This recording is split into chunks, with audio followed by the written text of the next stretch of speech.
Hi everyone, I'm Susan Mulvihill and welcome back to my garden.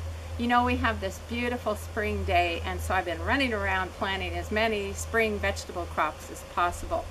I just planted this bed with Swiss chard and beets. They are both in the same family. They're very easy to grow. All I did was I prepared this bed by loosening the soil to a depth of about 8 to 10 inches. I added in a little bit of organic vegetable fertilizer, worked it in well.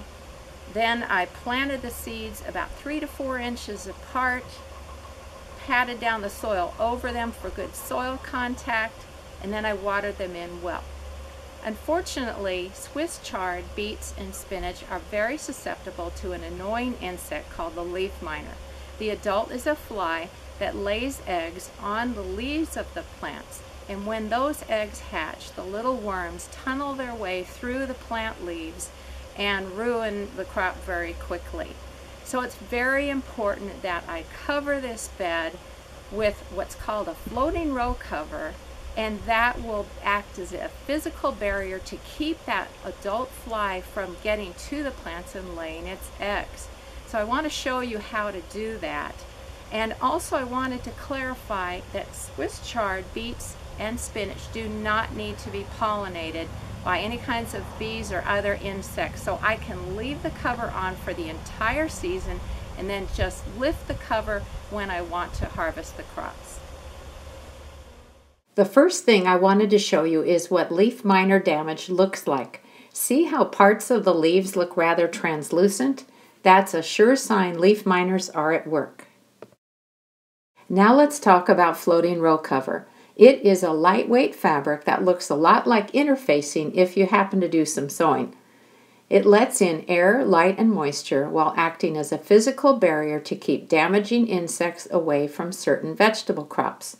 Other than beets, spinach, and Swiss chard, the only other crops I need to give insect protection to are members of the cabbage family, such as kale, broccoli, and Brussels sprouts. The bonus is that it also provides a few degrees of frost protection, so is handy to use both early and late in the garden season.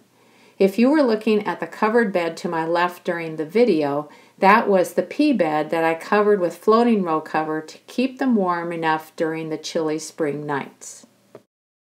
For best results, put some sort of hoops or other supports over the bed or row you want to protect. I space mine about 2 feet apart.